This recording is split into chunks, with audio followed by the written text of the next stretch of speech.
Friends, ఈరోజు మనం మాట్లాడుకోబోయే topic చాలా సీరియస్ మరియు అంతే ఎమోషనల్. ఆఫ్ఘనిస్తాన్. ఈ పేరు వినగానే మనకేం గుర్తొస్తుంది? బాంబుల మోత, చేతిలో తుపాకులు, తాలిబాన్లు, ఎటు చూసినా భయం, అవునా? కానీ ఈరోజు అక్కడ గ్రౌండ్ లెవెల్లో పరిస్థితి మారుతోంది. నిజంగా మారుతోంది. అక్కడ జరుగుతున్నది కేవలం ఒక చిన్న నిరసన లేదా ప్రొటెస్ట్ మాత్రమే కాదు. అది భూమి లోపల ఉడుకుతున్న ఒక అగ్నిపర్వతం లాంటిది. ఇది ఏదో కాబూల్లోనో కాందహార్లోనో జరుగుతున్న చిన్న గొడవ కాదు ఫ్రెండ్స్. ఇది గత 40 ఏళ్లుగా కేవలం యుద్ధాన్ని మాత్రమే చూసిన ఒక దేశం ఇప్పుడు మాకు యుద్ధం వద్దు, మాకు బ్రతుకు కావాలి అని పెడుతున్న ఒక సామూహిక కేక. కాబూల్ నుంచి మొదలు పెడితే హెరాత్ వరకు, అటు కాందహార్ నుంచి ఘజ్నీ వరకు ఈరోజు ఆఫ్ఘనిస్తాన్ గల్లీల్లో ఒకే ఒక్క నినాదం వినిపిస్తోంది. అదేంటంటే, మాకు భయం వద్దు, భవిష్యత్తు కావాలి. ఈ మాటలు ఏదో రాజకీయ పార్టీ లీడర్లు చెబుతున్నవి కావు ఫ్రెండ్స్. ఇది ఒక సామాన్య ఆఫ్ఘాన్ పౌరుడి గుండె లోతుల్లోంచి వస్తున్న మాట. ఎవరైతే తన యవ్వనమంతా తుపాకుల నీడలోనే గడిపేశారో, ఇప్పుడు తన పిల్లలకు కూడా అదే నరకాన్ని ఇవ్వకూడదు అనుకుంటున్నారో, ఆ సామాన్యుడి ఆవేదన ఇది. ఫ్రెండ్స్, ఇంత లోతైన విషయం గురించి మాట్లాడుకుంటున్నాం కదా, వీడియోలోకి వెళ్లే ముందు ఒక్కసారి మన ఛానల్ని సబ్స్క్రైబ్ చేసుకోండి. ఈ వీడియోని గట్టిగా ఒక లైక్ చేయండి. అలాగే మన దేశం గొప్పతనం గురించి కాబట్టి కామెంట్స్లో జై హింద్ అని గర్వంగా టైప్ చేయండి. ఇక అసలు విషయంలోకి వెళ్తే, ఈరోజు ఆఫ్ఘనిస్తాన్లోని యూత్ చాలా క్లియర్గా ఒక మాట చెప్తున్నారు. మాకు తాలిబాన్ల తుపాకులు వద్దు, మాకు ఒక సిస్టమ్ కావాలి అని. మనిషికి విలువిచ్చే సిస్టమ్, మన ఆలోచనలకు స్వేచ్ఛనిచ్చే సిస్టమ్ కావాలి, కానీ పాతకాలపు ఛాదసవాద నియమాలు మాకొద్దు అని తెగేసి చెప్తున్నారు. మరి వాళ్లకు కావాల్సిన ఆ సిస్టమ్ ఎక్కడుంది? వాళ్ళిప్పుడు ఎవరివైపు ఆశగా చూస్తున్నారో తెలుసా? మన ఇండియా వైపు. అవును ఫ్రెండ్స్, మీరు విన్నది నిజమే. ఈరోజు ఆఫ్ఘాన్ యువతకు ఇండియా కేవలం పక్కనున్న దేశం మాత్రమే కాదు. ఇండియా వాళ్లకొక ఆశ, ఒక ఉదాహరణ. మన దేశం పేదరికాన్ని చూసింది, ఎన్నో పోరాటాలు చేసింది, ఉగ్రవాదాన్ని భరించింది. అయినా సరే మనం మన ప్రజాస్వామ్యాన్ని, మన డెమోక్రసీని బ్రతికించుకున్నాం. ఇదే వాళ్లకు ఆదర్శం. కాబూల్ యూనివర్సిటీ స్టూడెంట్స్ కెమెరాల ముందుకు వచ్చి మరీ ఎంత ధైర్యంగా చెబుతున్నారంటే, మాకు ఇండియా లాంటి సిస్టమ్ కావాలి. అక్కడ ప్రభుత్వాలు మారుతుంటాయి, ఎలక్షన్స్ జరుగుతాయి, కానీ దేశం విడిపోదు. అక్కడ చట్టం నడుస్తుంది, కానీ ఎవడి చేతిలో తుపాకీ ఉంటే వాడి రాజ్యం నడవదు అని వాళ్లు మనల్ని చూసి నేర్చుకుంటున్నారు. ఇక అక్కడ మహిళల పరిస్థితి గురించి ఎంత చెప్పినా తక్కువే. వాళ్ళిప్పుడు కేవలం ఆడవాళ్ల హక్కుల గురించి మాత్రమే మాట్లాడటం లేదు, మొత్తం ఆఫ్ఘనిస్తాన్ భవిష్యత్తు గురించి మాట్లాడుతున్నారు. వాళ్లు రోడ్ల మీదకు వచ్చి మాకు చదువు కావాలి, సమానత్వం కావాలి, ప్రశాంతంగా నిద్రలేచే రోజు కావాలి అని డిమాండ్ చేస్తున్నారు. దశాబ్దాలుగా వాళ్ల గొంతు నొక్కేశారు, కాని ఇప్పుడు వాళ్లు మాకు చీకటి కాదు, వెలుతురు కావాలి అని గట్టిగా అరుస్తున్నారు. అక్కడి పెద్దవాళ్లు, అంటే వృద్ధులు చెప్పే మాటలు వింటే నిజంగా కన్నీళ్లొస్తాయి. వాళ్ళేమంటున్నారంటే, మా జీవితమంతా అస్థిరతనే చూశాం.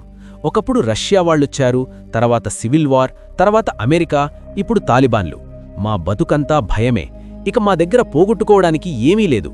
కానీ మా పిల్లలకు ఈ నరకాన్నిచ్చి మేము చనిపోలేము అని ఆవేదన వ్యక్తం చేస్తున్నారు. హెరాత్ నగరంలో లేడీస్ ర్యాలీలు తీస్తూ ఇండియా డెమోక్రసీ గురించి నినాదాలు చేస్తున్నారంటే పరిస్థితి ఎంత సీరియస్గా ఉందో అర్థం చేసుకోండి. ఇది ఏదో ఎమోషనల్ విషయం కాదు, వాళ్లకు సేఫ్టీ కావాలి. కాందహార్ మార్కెట్లలో షాపులు నడుపుకునే వాళ్ళు ఏమంటున్నారో తెలుసా? యుద్ధం వల్ల మా కడుపు నిండదు సామి, మాకు బిజినెస్ కావాలి, ఉద్యోగాలు కావాలి. ప్రొద్దున్నే షాపు తెరిస్తే సాయంత్రం ఇంటికి ప్రాణాలతో వెళ్తామా లేదా అనే భయం ఉండకూడదు అని కోరుకుంటున్నారు. వాళ్లకు ఇండియా అంటే ఒక ఉపాధి, ఇండియా అంటే ఒక భరోసా. అసలీ బంధం ఈరోజు పుట్టింది కాదు ఫ్రెండ్స్, దీని వెనక 1000 ఏళ్ల చరిత్ర ఉంది. మన మహాభారతంలోని గాంధార దేశం ఇదే. బామియాన్ బుద్ధ విగ్రహాలు, పాత కాబూల్ కథలు, ఇవన్నీ మన రెండు దేశాల మధ్య ఉన్న బంధానికి సాక్ష్యాలు. ఇప్పటికీ అక్కడ దొరికే సంస్కృత శాసనాలు ఏం చెబుతున్నాయంటే, ఇండియా ఆఫ్ఘనిస్తాన్ బంధం సరిహద్దులకు సంబంధించింది కాదు, ఇది రక్త సంబంధం లాంటిది అని. కానీ ఫ్రెండ్స్, ఇక్కడొక ట్విస్ట్ ఉంది. ఈ మార్పు కేవలం ప్రజల్లోనే కాదు, కొంతమంది తాలిబాన్లో కూడా వస్తోంది. ఇది నిజంగా షాకింగ్ న్యూస్. తాలిబాన్ల కొత్త జనరేషన్ ఇప్పుడు కొంచెం ప్రాక్టికల్గా ఆలోచిస్తోంది. కొంతమంది లోకల్ తాలిబాన్ లీడర్లు ఓపెన్గానే ఏమంటున్నారంటే, పాకిస్తాన్ తుపాకులిస్తుంది, కానీ ఇండియా డెవలప్మెంట్ ఇస్తుంది. ఇండియా కట్టిన ఆసుపత్రులు, ఇండియా వేసిన రోడ్లు, ఇండియా కట్టిన సల్మా డ్యామ్, ఇవన్నీ మనకు ఉపయోగపడుతున్నాయి అని వాళ్లు గుర్తిస్తున్నారు. అంటే తుపాకీతో పవర్ రావచ్చు, కానీ దేశం నడవాలంటే ఒక సిస్టమ్ కావాలని వాళ్లక్కూడా అర్థమవుతోంది. ఇక్కడే అసలు కథ మొదలవుతోంది. ఈ ఆలోచన గనక నిజమైతే, అంటే ఆఫ్ఘనిస్తాన్ గనక ఇండియా వైపు తిరిగితే, అది సౌత్ ఏషియా పాలిటిక్స్లో ఒక భూకంపం లాంటిది. ఇండియాకు సెంట్రల్ ఏషియా వరకు డైరెక్ట్ రోడ్డు దొరుకుతుంది. గ్యాస్, ఆయిల్, మినరల్స్ ఇలా వ్యాపారానికి కొత్త తలుపులు తెరుచుకుంటాయి. ఆఫ్ఘనిస్తాన్ ప్రజలకు హాస్పిటల్స్, స్కూల్స్ దొరుకుతాయి. పిల్లలు తుపాకులు పట్టుకోవడం మానేసి పుస్తకాలు పట్టుకుంటారు. రైతులు బాంబుల శబ్దం కాకుండా వర్షం కోసం చూసే రోజొస్తుంది. ఎంత బావుంటుంది కదా ఆ ఊహే. కానీ ఫ్రెండ్స్, ఈ స్టోరీలో విలన్స్ కూడా ఉన్నారు. ఆఫ్ఘనిస్తాన్ ఇండియా వైపు చూడటం మొదలు పెడితే గుండెల్లో రైళ్లు పరిగెడుతున్న దేశమేదైనా ఉందంటే అది పాకిస్తాన్. ఇది పాకిస్తాన్కు మామూలు దెబ్బ కాదు. ఎందుకంటే ఇన్నాళ్లు పాకిస్తాన్ ఒక స్ట్రాటజీ ప్లే చేసింది. అదేంటంటే ఆఫ్ఘనిస్తాన్ ఎప్పుడూ నా గుప్పెట్లో ఉండాలి, ఇండియాకు వ్యతిరేకంగా నేను దాన్ని వాడుకోవాలి అని. దీన్నే వాళ్ళు స్ట్రాటజిక్ డెప్త్ అంటారు. కానీ ఇప్పుడు కాబూల్ గనక ఢిల్లీ వైపు చూస్తే పాకిస్తాన్ ప్లాన్ మొత్తం పేకమెడలా కూలిపోతుంది. అంటే ఇండియా ప్రభావం పాకిస్తాన్ వెనకవైపు అంటే పశ్చిమ సరిహద్దుల్లో కూడా వచ్చేస్తుంది. అప్పుడు పాకిస్తాన్ శాండ్విచ్ అయిపోతుంది. అందుకే పాకిస్తాన్ దీన్ని అస్సలు ఒప్పుకోదు. మతం పేరు చెప్పి సెంటిమెంట్ రెచ్చగొట్టి దీన్ని ఆపడానికి 100% ట్రై చేస్తుంది. ఇటు చైనా కూడా కామ్గా లేదు. ఆఫ్ఘనిస్తాన్లో ఇండియా పవర్ పెరిగితే చైనా కూడా భయమే. ఎందుకంటే చైనా అక్కడ వేల కోట్లు పెట్టుబడి పెట్టింది. ఇండియా వస్తే తమ బిజినెస్ ఎక్కడ దెబ్బతింటుందో, మన సరిహద్దుల్లో ఇండియా ప్రభావం ఎక్కడ పెరుగుతుందో అని చైనా టెన్షన్ పడుతోంది. అటు రష్యా, ఇటు ఇరాన్ కూడా ఈ గేమ్ని చాలా జాగ్రత్తగా గమనిస్తున్నాయి. అంటే ఇది కేవలం 2 దేశాల విషయం కాదు, ప్రపంచ రాజకీయాలనే మార్చేసే వ్యవసాయం. ఇవన్నీ పక్కన పెడితే అసలు ప్రాక్టికల్గా ఇది సాధ్యమేనా? రేపొద్దున ఆఫ్ఘనిస్తాన్ మనతో చేతులు కలిపితే మన సిస్టమ్ అక్కడ పనిచేస్తుందా, మన రాజ్యాంగం అక్కడ అప్లై అవుతుందా? ఇలాంటి డౌట్స్ మనకు రావడం కామన్. దీనిమీద ఇండియాలో కూడా పెద్ద డిబేట్ జరుగుతోంది. కొంతమంది దీన్ని మన అఖండ భారత్ కళ అనుకుంటారు.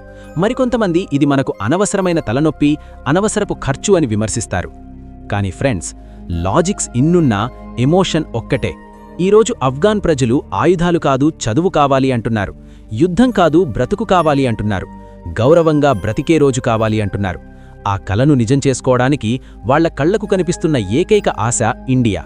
ఒక దేశం మనల్ని ఇంతలా నమ్ముతున్నప్పుడు అది మనకు గర్వకారణమే కాదు, ఒక పెద్ద బాధ్యత కూడా. మనం ప్రపంచానికి ఏం చూపించాలంటే ఇండియా అంటే ఎవరినో ఆక్రమించుకునే దేశం కాదు, ఇండియా అంటే అందరినీ కలుపుకునిపోయే దేశం. ఇది ఒక సైనిక చర్య కాదు, ఇది ఒక మానవతా చర్య అని మనం నిరూపించుకోవాలి. ఈ కల ఈరోజే నిజం కాకపోవచ్చు, టైం పట్టచ్చు. కానీ చరిత్ర ఏం చెబుతోందంటే ప్రజల కోరిక ఎప్పుడైతే బలమైన పట్టుదలగా మారుతుందో అప్పుడు ఏ శక్తి దాన్ని ఆపలేదు. ఈరోజు ఆఫ్ఘాన్ వీధుల్లో వినిపిస్తున్న ఆ చిన్న గొంతుకలే రేపు పెద్ద ప్రళయంలా మారి పాజిటివ్ చేంజ్ని తీసుకొస్తాయి.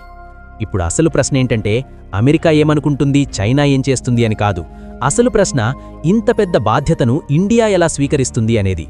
రాబోయే కాలంలో ఇదే అతిపెద్ద టాపిక్ కాబోతోంది. మీరేమనుకుంటున్నారు ఫ్రెండ్స్? ఆఫ్ఘనిస్తాన్ ప్రజలకు ఇండియా సపోర్ట్ ఇవ్వాలా? దీనివల్ల మనకి లాభమా నష్టమా? కింద కామెంట్స్లో ఖచ్చితంగా తెలియజేయండి. సబ్స్క్రైబ్ చేసుకోండి. జై భారత్, జై హింద్.